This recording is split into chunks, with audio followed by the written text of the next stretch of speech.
Hey, thank you so much, everyone who joined today for this workshop. So I'll be talking in my presentation mostly on the strong partnership for effective communication of warning systems. So as you can see here is actually a completely three set of area we are talking about. One is actually a risk communication, and another aspect is how actually a strong partnership need to be built up and where it leads to make sure that a overall effective warning system is in place. So maybe I just like to go from the again. So Catherine has just presented you the value chain. Now I'm actually switching that into a system framework that how an end-to-end early warning system works. So which has a 10 essentials we come up with actually last 2015 and 2017 with partnership with WMO, IIDR, International Science Council, and this framework has been utilizing by many countries under their Sendai framework. Goal number G, which is an end-to-end early warning systems, will be available in every country. Rather just focusing on this three particular element, which is you need to make sure your communication, what you're actually producing as a risk communication, and how you actually share this with the community or people who are actually vulnerable, and what would be the technology available, so that a mix of these three, it required a strong partnership from the service provider as well as user who are actually expecting the service from the provider. So which is in a sense National Meteorological and Hydrological Services or National Meteorological Services. Some countries they have hydrological services separate, and how actually the different user actually expect the data from them. So looking at this particular aspect, we always try to design our systems is like a last mile, what is like our end user must be the first to consider before we design anything, or before we even actually talk about designing a hazard product or warning product in place. There has been partnership need to be built up in every single element design. So our overall early warning system. So you need to conduct series of stakeholder meeting to understand the need assessment for early warning systems. What are the impact they actually face? Why you actually need to produce the forecast, and what kind of product actually they're able to make some, and how your institutional arrangement actually works from horizontally as well as vertically, so that you understand how the information will be flowing from national to the district to the community level, but at the same time how the information will be flow from other service provider or other user who can actually then disseminate those information to their services like Department of Agriculture or Fisheries, using their extension worker to the up to the community level, and as well as the ICT and communication as well as capacity building need is also quite important, which need to be properly understood. Now, looking at when you're talking about the strong partnership between the user versus the provider, there are always some dilemma, there are always some tension, there are always some uncertainties, because as a user, you can see we always has a quite high expectation from the provider or from the science community that as a user myself, I always like to know what exactly happening to my place, or what exact amount of rainfall I'm going to receive, or what would be my flood depth in a situation of flooding. But science has its limitations. So, and as well as the more longer period you go, the more uncertainty it becomes. So, but as a user, we may be expecting quite long horizon information product. So how we are able to transfer this kind of knowledge that, okay, you go to one day, I can give you maybe 70% probabilistic information, but if you go to 7 days, I can only give you 30% probabilistic information. But that may have some usability, that may have nothing to do with it, but people need to understand those products, their uncertainty, and how to use those information for their decision making. So, which is quite important in this sense. So a transformation of information into risk, and a risk to understand, communicate to the user is quite important. Here I just showing you an even when we try to do a risk communication, we often actually try to forget many of the risk communication element itself, because if you look at the risk communication, it is also like a system of the systems. So once you understand your hazard, or from the hazard you try to understand your exposure, using your vulnerability you may be able to come up with a risk assessment. But at the same time, you need to understand what are the risk governance frameworks actually belongs to your civil defense or your institution, so that actually you can able to use those information utilizing your protocols, your framework or your standard operation procedure, and how you actually build the risk awareness versus risk perception. Because as a human being, perception is quite important. Unless I believe, I will not actually react. So how we are able to provide information which actually gives me a quite good perception, trust, credibility is quite important in this case. And then from there on, you actually try to interpret the risk to make the risk treatment or accepting the risk.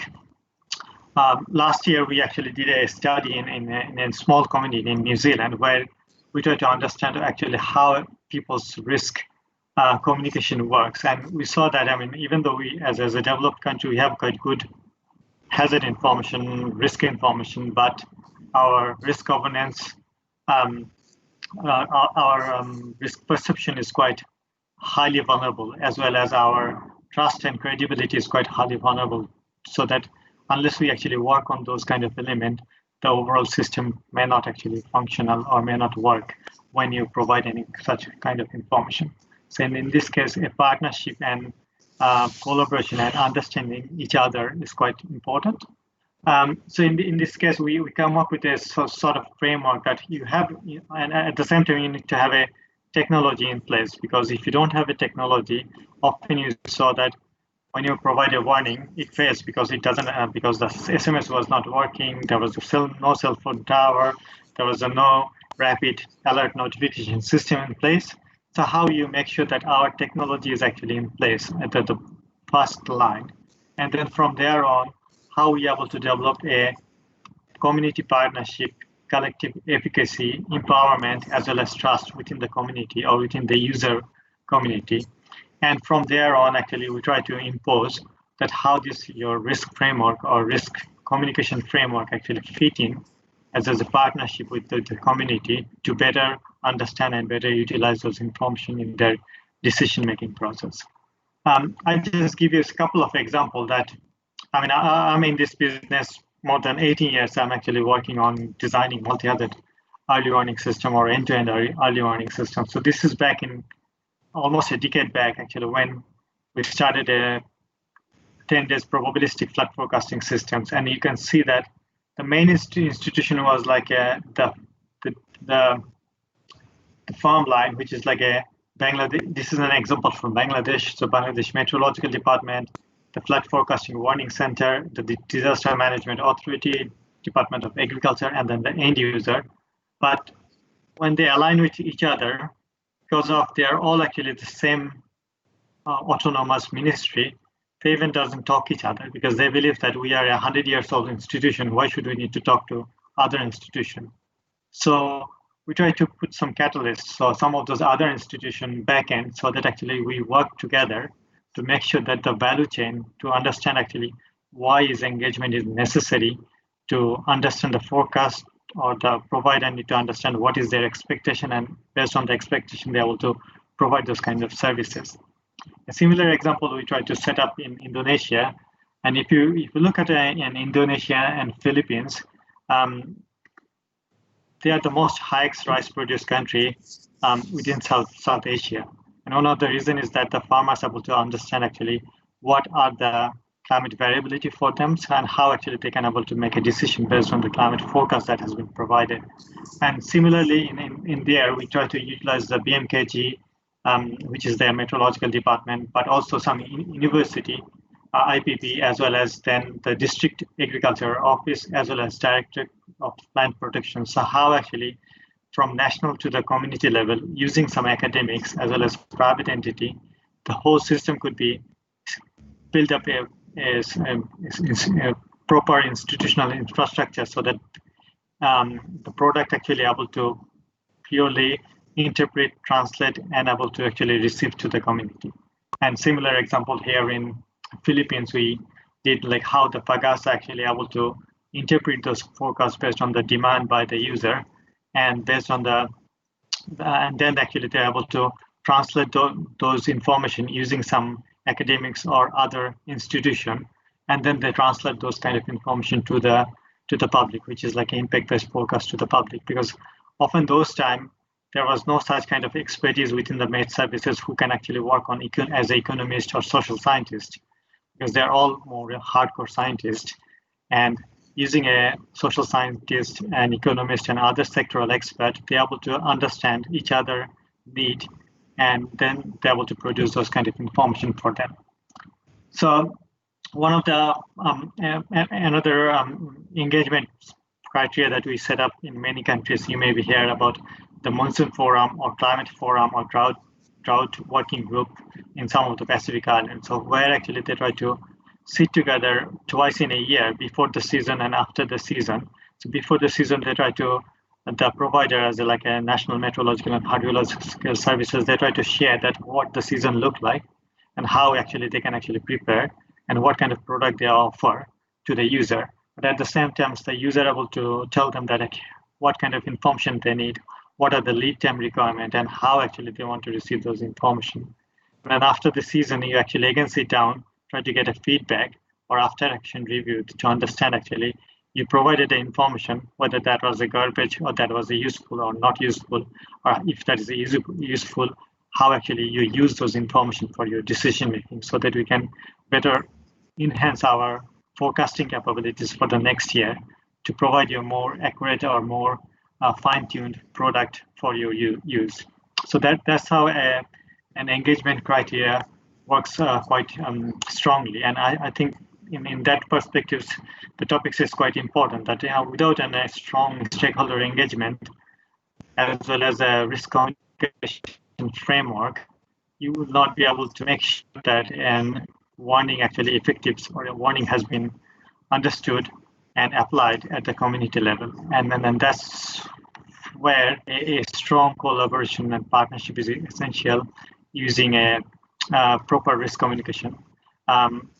Last October, we actually provided a webinar with how actually a risk communication framework could be worked together, where myself, our former Prime Minister Helen Clark, BBC Lisa Robinson, as well as the UNDRR participant was take part. And the webinar has been now actually published in a journal articles.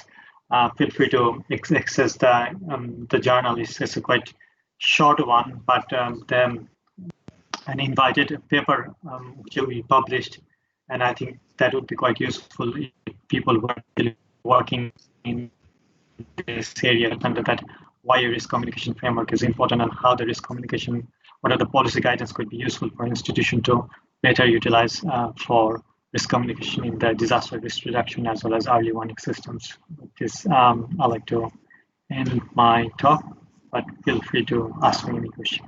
Thanks.